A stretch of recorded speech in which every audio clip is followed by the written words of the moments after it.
quick climbing PSA. If you see something dangerous, sketchy, please say something.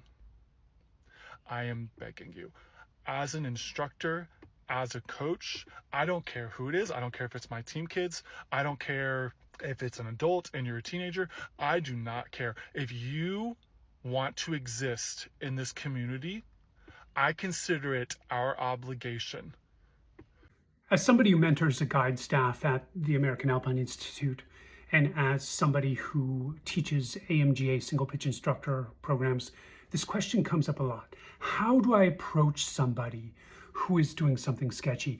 Well, we need to look at this from a few different perspectives. We have best practice, common practice, marginal practice, and dangerous practice when it comes to climbing and outdoor recreation. Most people who've had some instruction are using either common or best practice. Marginal practice is where things start to get like, I don't know.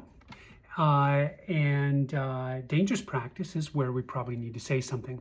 So I would call a marginal practice, for example, like top roping off an American death triangle. It's not going to break.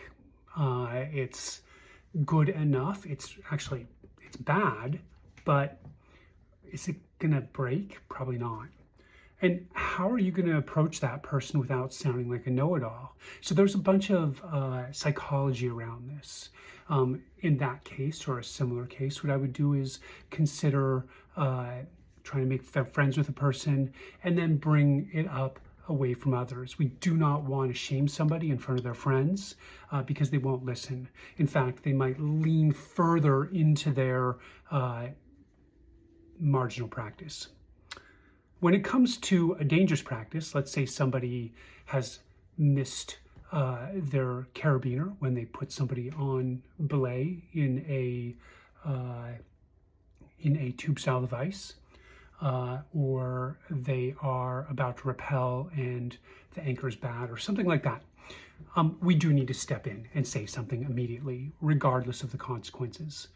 It can be really uncomfortable, and it could be uncomfortable later, especially if the person feels called out in front of their friends. There's all this psychology around it that can be really tough to manage. And then there are hierarchies that we wish weren't there. And those hierarchies can create even more problems. Hierarchies that deal with cultural things that are harder to manage in the outdoor setting, gender, race, class, sexuality, those things. But we still need to call people out when we see a dangerous practice.